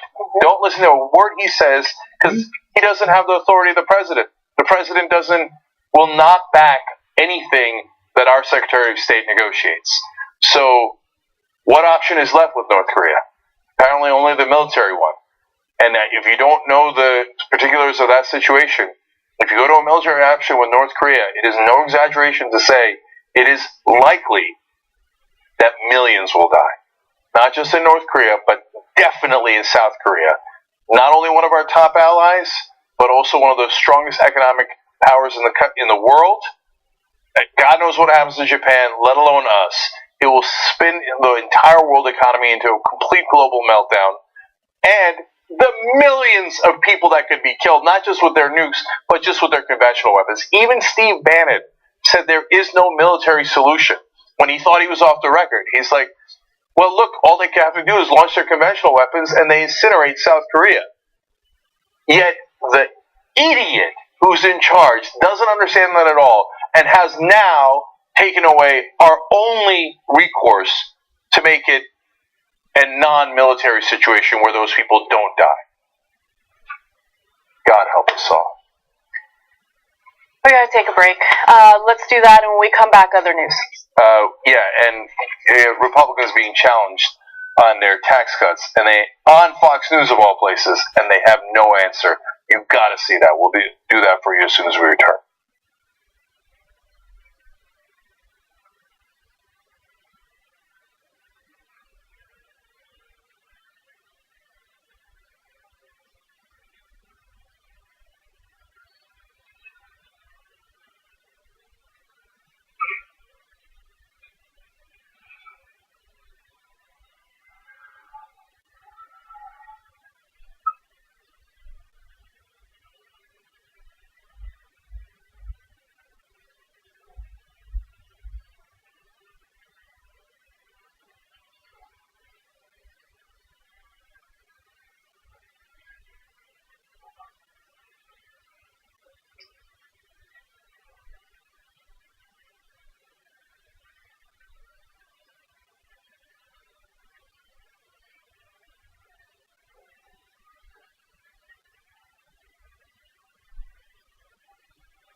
My Young Turks, Cenk and Anna with you guys. 3 quick tweets for you guys. Hashtag TYT Live to talk to us when the show is live, 6 to 8 p.m. Eastern. Michael Porter writes in, the GOP insists that the man's gun hoard is a constitutional right, but the healthcare and treatment of his victims is a privilege. Oh, that's a devastatingly good point. Actually, give Michael a t-shirt. That's a great, great point. You have a right to be shot. You don't have a right to be taken care of after you're shot. What kind of insanity is that? Okay, Brian Newton writes in, only the dumbest people want to maintain our gun laws as they exist now, or they benefit directly from it. And if you think, no, I'm not dumb, you know why? You're assuming, no, mass shootings aren't going to happen near me. I mean, I hope you're right, but statistically, you're not. And Control Left says, North Korea just did a missile test recently. Isn't it too soon to politicize the issue? GOP logic. Excellent point. Excellent point. All right, what's next, Anna? All right. Every once in a while, Chris Wallace makes a lot of sense on Fox News, and he does a pretty decent job challenging someone that he's interviewing. Case in point, his recent interview with Nick Mulvaney, who is the White House budget director. Now, Mulvaney went on Fox News expecting to, prop up their tax reform policy, but Chris Wallace actually challenged him pretty aggressively, and it was awesome. Now, it mostly had to do with the idea that the rich are not going to get a tax cut, which we all know that's a lie, and the idea that the growth in the economy will help pay for the tax cuts that some Americans will get. Now, Chris Wallace isn't buying it, and he had the data to prove it. Let's take a look at the first video. The Nonpartisan Tax Policy Center did this analysis. It shows the middle fifth of households in America, those earning between $48,000 $86,000 a year, they'll get an average tax cut of $660 next year. Meanwhile, the top 1%, people making more than $730,000 a year, will get an average tax cut of almost $130,000 next year. Now, I understand that this isn't done yet, that they're only basing it on the plan as it exists at this point. But according to their analysis, that middle fifth gets 1.5% of the total benefit of the tax cut, while the top 1% gets 8.5% of the benefit. That doesn't seem fair. Sure, a couple of different things, and I obviously can't see the graph that you just put up, but I think that I have seen it previous to this, and what I think that particular organization did was, number one, they didn't do any dynamic scoring. If you go look at the details of what they put out, they assumed no benefit to the overall economy, which is just absurd to think that there won't be any But I'm not talking about the economy. I'm talking about the benefit to the individual family, the tax cut they get. I got it, but let me go through. You can't look at the tax cut on a family until you realize how much better off they're going to be within a growing economy. Okay, so let's break this down. First of all, even Chris Wallace's numbers don't do justice to the gross inequality that this tax cut presents. That, in fact, and they made a terrible mistake here. Some, politically, the Republicans did, some people making between $100,000 and $300,000 will actually have their taxes increased. Now, they're not huge donors, but those are very politically relevant folks. The top 10%, this is borne out by a Princeton study, are a huge driver in policy. There's a lot more of them that are in positions of power. They might not be at the very top of the power echelon, but saying, hey, I'm going to increase your taxes, but not the taxes of millionaires and billionaires. I'm going to lower their taxes. That is a terrible political idea, and that was not in the chart because some taxes do get raised. And so then, secondarily, the top richest people in the country are actually going to get tens of millions of dollars in personal income cuts, let alone the benefits they get from the corporate tax cuts, the estate tax cuts, etc., which will get into the billions of dollars for some families. So even Chris Wallace's devastating chart was not devastating enough. Right. And then he goes to Mulvaney, and Mulvaney's answer is like, dynamic scoring, it's going to be dynamic. So if you've never heard of that, that is the BS that Republicans use to say, yeah, it looks like we're giving a giant tax cut to the rich, and you're getting squat, right? But don't worry, that will magically improve the economy so much that you won't be making $300,000 anymore, or $30,000, or wherever your income bracket was. Instead of making $300,000, you'll not be making $3 million and then getting tax cuts. The economy does not work that way. That's a unicorn. That's magic. That's nonsense. So whenever I see this type of content on Fox News, like it appears pretty shocking, right? Because this isn't the kind of stuff that you would experience watching Fox. You would usually see them cheerleading whatever it is that Trump wants to do. But then I realized the reason why this will play well, this segment will play well with Fox's audience, is because Fox's audience isn't made up of millionaires and billionaires. Fox's audience is made up of people who were sick and tired of the system that we had in place before electing Trump. A lot of these people elected Trump, unfortunately, because they thought that he would be a little different, that he would shake up the system and actually look out for working class and middle class Americans.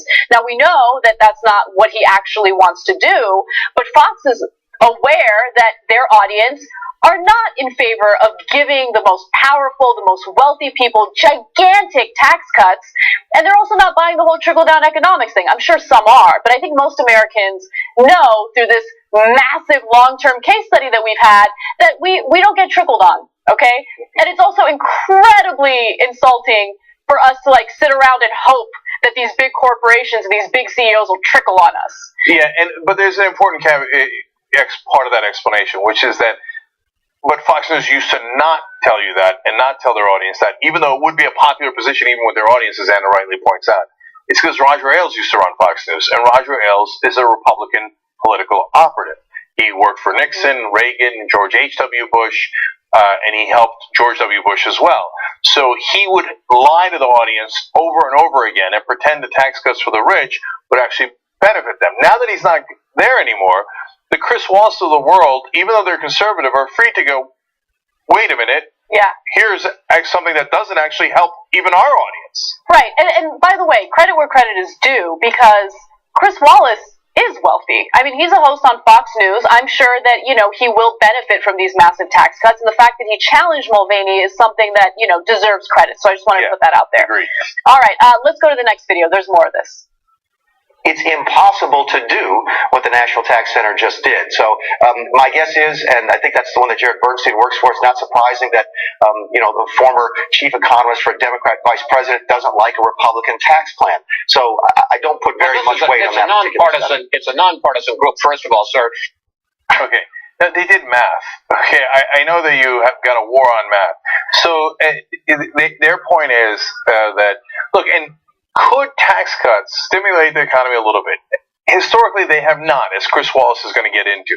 So they're usually counterproductive when taxes are, in fact, this low for the rich, and they are. Especially when you put the loopholes in, they are at historically low rates. As a percentage of the taxes paid by the different brackets in America, historic lows, and when you cut taxes further, it's counterproductive. But even if it were to actually stimulate the economy, it would only do so by a little bit, right? And not by the gigantic factor that the Trump administration is putting. And the reason they do that is because they want to fudge the numbers. They're like, well, under this plan, we're never going to balance the budget. And because they don't care about balancing the budget, they just want to get the tax cuts to the rich. But they have to pretend to balance the budget for a number of reasons, including being able to pass it with just 50 votes instead of 60 votes. So it is super important to them to keep up that lie. And here's Chris Wallace breaking that lie apart. And I think the next clip is even better. So let's watch that. The Senate Republican budget plan calls for a tax cut that is going to cost the Treasury $1.5 trillion over the next 10 years. And some outside experts say that the plan that was unveiled this week actually will add $2 trillion to the debt over the next 10 years. Now, back when you were in Congress, you were a deficit hawk. What happened, sir? Let's talk about it, because I've been very candid about this. We need to have new deficits because of that. We need to have the growth, Chris. If we simply look at this as being deficit neutral, you're never going to get the type of tax reform and tax reductions that you need to get to sustain 3% economic growth. If we had been at 3% growth over the last 10 years, the budget very nearly would be balanced this year. That's how big a difference it makes when you grow the American economy, that additional 1% over 10 years. Over the next 10 years, if we can grow at 3% instead of the 1.8% that the nonpartisan Congressional Budget Office says that we're going to grow at, and has been the average under the previous administration, if we can get to that 3%, it is $2 to $2.5 trillion worth of more government revenues. It's 12 million additional jobs. jobs, and those are 12 million jobs paying into Medicare, 12 million jobs paying into Social Security. Growth really is what's driving all of this, and growth is what our focus is, which is why we're willing to accept increased short-term deficits in exchange for that long-term payoff. Growth works. Going in the administration to spur growth in terms of regulatory reform work, and what we're working on right now is to make sure that those tax cuts add to that. Okay, so Obama, actually, let's go back further. Clinton hands George W. Bush a surplus. Mm-hmm. Bush turns that into a $1.2 trillion deficit. Okay? He hands that off to Obama. Obama cuts it in half. But the entire time that he's cutting the deficit, Nick Mulvaney is in Congress screaming, and that was what Chris Wallace was referring to, about, we can't have any deficits. I can't believe Obama has deficits. Forgetting the fact that Bush handed him a $1.2 trillion deficit. Okay, but he has deficits, right?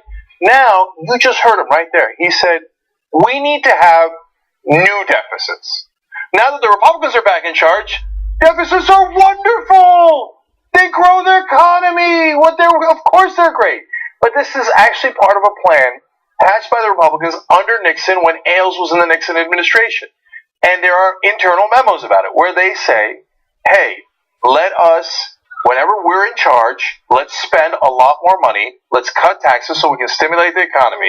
In their mind, to be fair to them, they thought stimulating the economy, cutting taxes would stimulate the economy. And they thought spending more stimulates the economy. So let's do it when the Republicans are in charge. But as soon as the Democrats gets in charge, make sure we yell and scream about deficits so they make the mistake of not stimulating the economy. And then we'll blame them for a poor economy. Yeah. They've been playing this, and he just did it. The guy who was the biggest deficit hawk in Congress said we need new deficits. I know. It's amazing. I feel like every time you say the word deficits, though, you have to do that hand gesture that you do. Deficits. I didn't even realize that. You always do that. Awesome. All right, I want to give Chris Wallace one more piece of credit here. And always credit where credit is due, no matter what has happened in the past. He pointed out later in the segment that Reagan tax cut back in 1981 that the Republicans love to crow about actually added $208 billion to the deficit. The dynamic scoring did not help with that deficit. It made it worse. And the Bush tax cuts in 2001 and 2003 added $1.5 trillion to our debt. It did not work. Dynamic scoring is total horse crap. And the reality is, all it does is give tax cuts to the rich and saddle us with huge deficits and debt. Right, and I just want to reiterate, because this has been said on previous videos in regard to this tax reform story, tax cut story. No, it's not going to grow the economy. They're not going to create new jobs. We know through these calls that these CEOs have with their investors that they do not create new jobs with these tax cuts. They use it to buy shares of stock in their own company. They use it for acquisitions. Acquisitions mean that they merge with other companies. And guess what they do? They actually lay a ton of people off. So they don't create new jobs, and there have been numerous examples of that. In fact, the issue of possible monopolies in the country is a really big problem right now, and this would only add to it. They're not interested in hiring more people. They're interested in buying other companies, buying their competition, and laying off as many people as possible. That's the way it usually works out. All right. Okay, one more story? Yeah. In this segment. Yes. I'm going to go back to North Korea very quickly because I think this is a relevant story. All right. Donald Trump has had some very, very strong statements in regard to other countries, China in particular, that help aid North Korea in any way. Any country that does business with them or trade with them, Donald Trump said that there would be consequences for. Now, I'm curious to see what Trump's reaction will be to the fact that Russia is now supplying the dictatorial regime in North Korea with internet.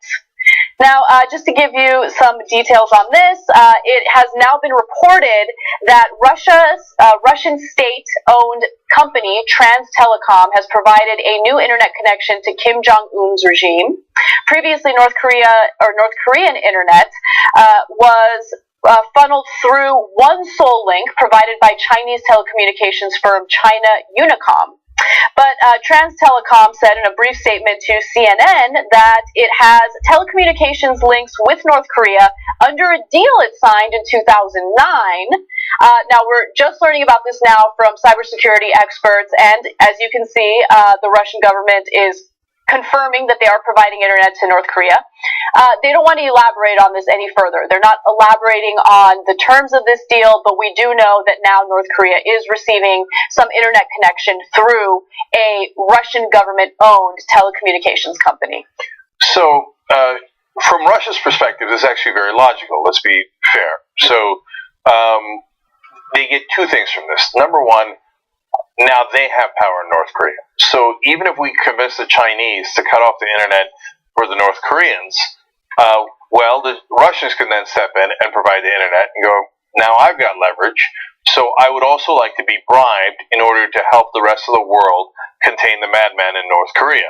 So if China's going to get some trade deals in return for helping with North Korea, I want better trade deals, and etc. So number two, you think they interfered in our elections?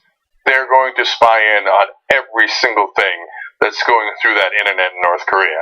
So I don't know how stupid the North Korean leadership is. I don't know if they'll put stuff that's relevant to their secrets on there, but I guarantee you that Russia will be able to see whatever's in those pipes.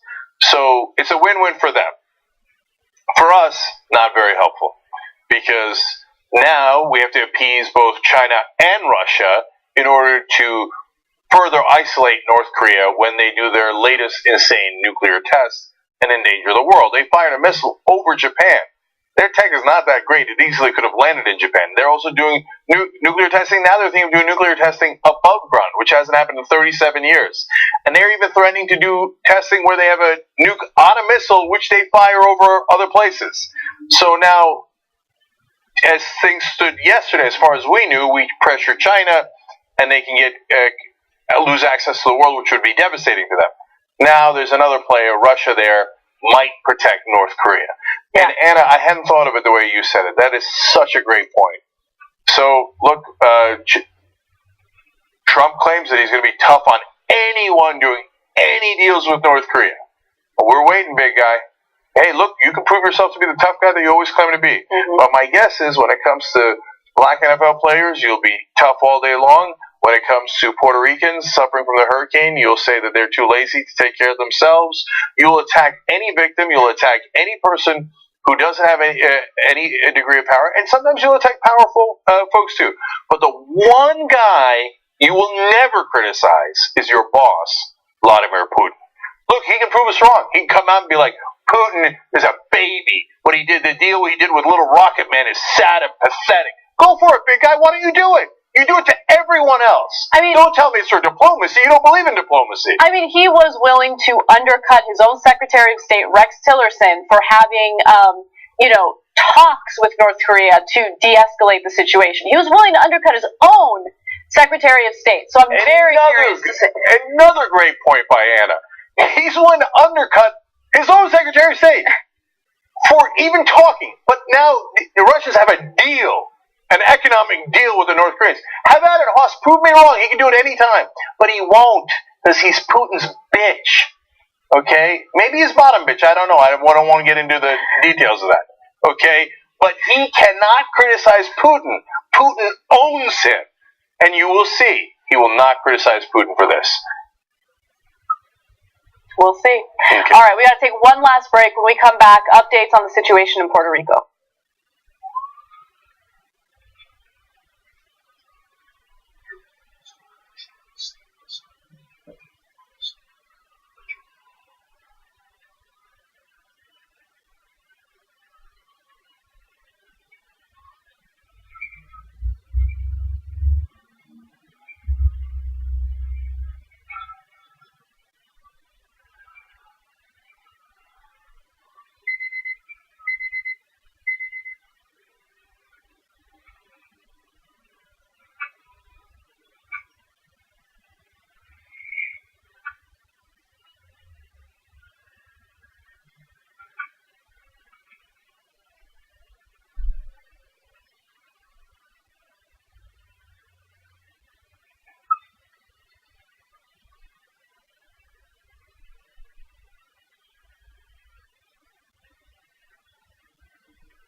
Arcturus Jenkinana with you guys. Brandon Smith and Margaret Yonko Haynes are our members of the day. Thank you, guys. You make the show possible. TYTnetwork.com/join and support independent media. Obviously, we're covering the stories a little bit different than the mainstream media, as you all know. All right, some tweets for you guys real quick. CompuFox says, oh, hell, I need another scotch. Sandra O says, GOP, math is hard. Let's go shopping. That's about right. Laura Gilazuna says, ask the good people of Kansas about trickle-down economics. They are in crises. Ruth Iverson says the only thing that trickles down is when your upstairs neighbor's toilet is leaking. Think about how offensive even the term trickle-down economics is. I know. It's super offensive. No, don't worry. We're going to have the rich trickle all over you. Are we not merciful? Holdcraft says, what a show tonight, huh? This is why I'm a TYT addict.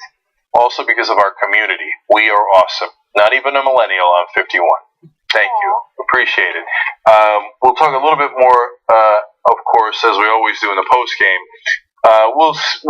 I'm going to go, it's such a heavy news day. I'm going to lighten it up in the post-game, do some cutesy stories about the kids and stuff.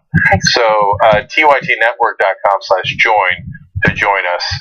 And by the way, I can't wait to see Jimmy Dore with Aggressive Progressive later in the week. He's going to be, quite animated to say the least. That's also part of the benefits of membership. All right, what's next, Anna? All right. This past weekend did not look good for Donald Trump when it comes to his response in providing relief to those in Puerto Rico who are still suffering without food, without water, without electricity. Now, since he's been criticized, he has decided to kind of double down on some of his more questionable statements, and he did so on Twitter. Let's go to his tweets. First tweet said, such poor leadership ability by the mayor of San Juan and others in Puerto Rico who are not able to get their workers to help. They want everything to be done for them when it should be a community effort. 10,000 federal workers now on island doing a fantastic job, which is really interesting because you have the lawmakers and the politicians in Puerto Rico sharing a completely different story compared to what Trump is saying. Trump is very self-congratulatory. He's talking about how great the efforts are, how they're providing a great deal of relief, and how everyone should be happy. And by the way, the audacity of someone who lives in the lap of luxury, literally has everyone else doing everything for him, pointing a finger at victims in Puerto Rico and saying they want everything done for them. Yeah, while you're shitting in your golden toilet, how about you reconsider the way that you're treating American citizens that are currently hungry, without power, and struggling to find clean, safe drinking water? Donald Trump has had everything in the world handed to him. He had $200 million inheritance handed to him by his dad. He went bankrupt 6 different times, almost every time his daddy bailed him out. And the nerve of him to say that. And why does he say it? It's because he doesn't even have any idea how racist he actually is. He thinks Puerto Ricans, they won't work. Yeah. What do you mean?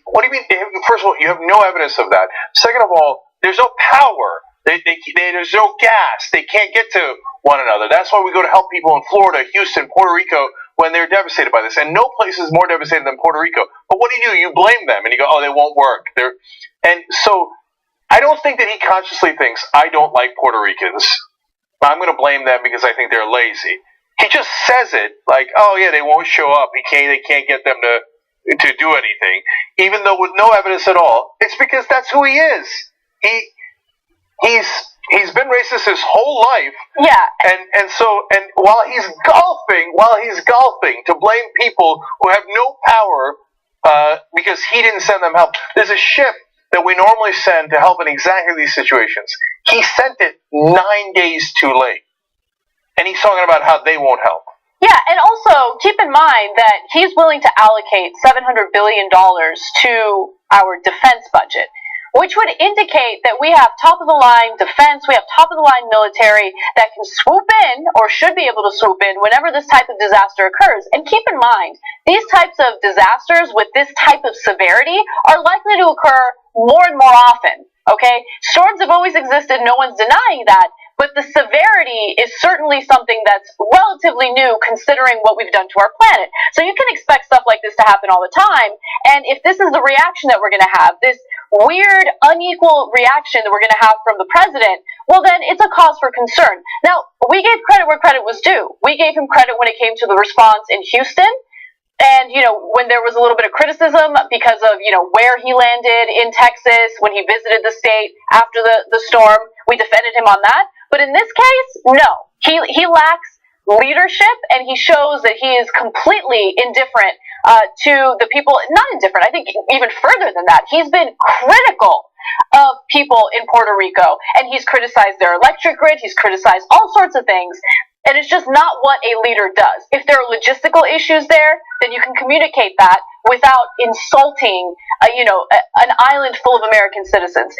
By the way, every general in Puerto Rico is saying we don't have enough here. We need more help, and it needs to be sent right away. The general who's in charge of Hurricane Katrina cleanup is in Puerto Rico now. When they asked him about Trump's comments, he said, the mayor of San Juan is sleeping on a cot, working around the clock. Donald Trump is golfing. That's all I have to say about that. Yeah, it's incredible. Well, speaking of golf, Trump spoke at the Liberty National Golf Course in Jersey City, New Jersey. And even though his relief efforts have been questionable, he will present the people of Puerto Rico with a golden trophy. Take a look. If you look today and you see what's happening, how horrible it is, but we have it under really great control. Puerto Rico and the people of Florida who have really suffered over this last short period of time with the hurricanes, I want to just remember them, and we're going to dedicate this trophy to all the people that we love, a part of our great state, really a part of our great nation. Yeah, you heard someone in the audience say you don't give a shit about Puerto Rico. And that is the message that he's been sending.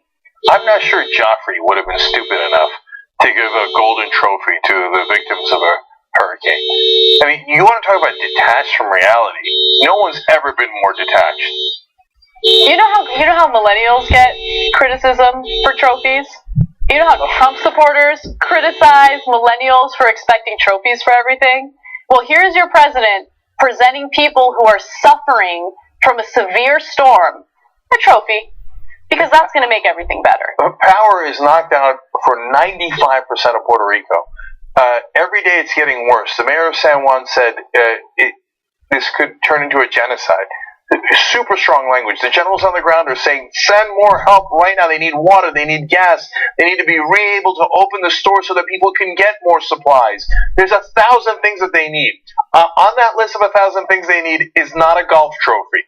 That's not going to be remotely helpful. But just think about how stupid he is. That he can't see that would be seen as callous. What? I'm golfing, and this guy, we got a nice golf trophy here. Oh, are you guys suffering? And you don't know whether your loved one is dead or not because you can't communicate to them, and you can't get to them because the roads are shut down? No, that's all right. I'll give you a golf trophy. Let them eat bread. Devastating. All right. Yeah, I was like, is there like a reason you said bread? Maybe. But you know what? That's the kind of mistake Trump would make. Yeah. All right, we have 3 minutes, but I want to get to one other angle to this Puerto Rico story that I think is important. All right.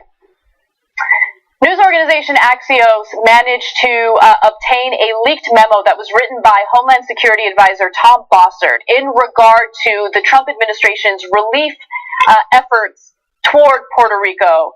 And it was interesting because, of course, Bossert, who shouldn't really be interested in messaging and marketing for the Trump administration, again, he's a Homeland Security advisor, is, drawing out what the publicity should be like, or what the messaging should be like coming from Trump officials. Now, here's what he wrote in his leaked memo. The storm caused these problems, meaning Hurricane Maria, not our response to it. We have pushed about as much stuff and people through a tiny hole in as short a time frame as possible.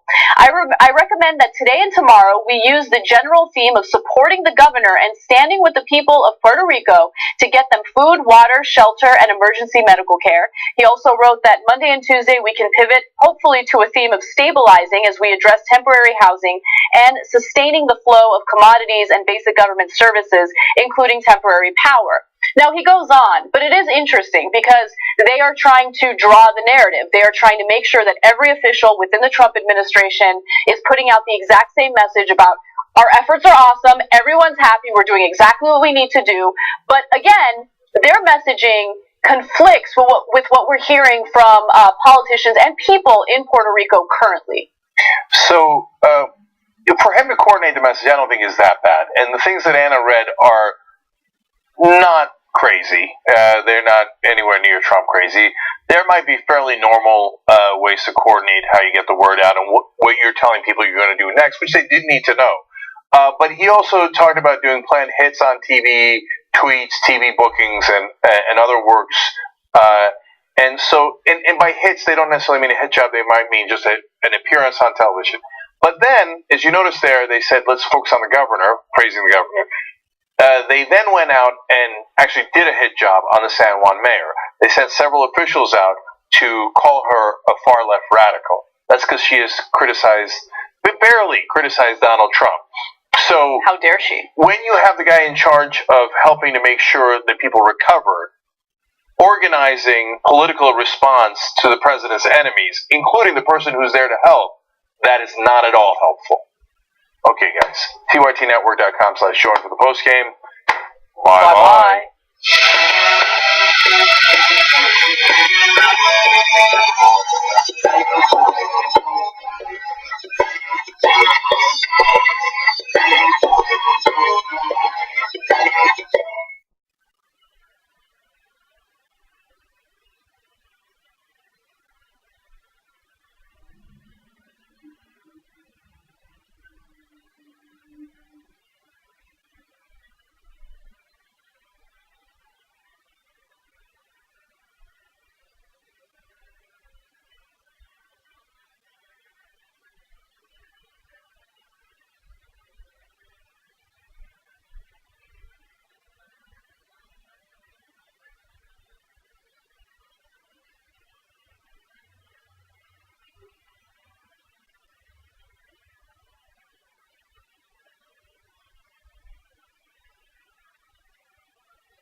So,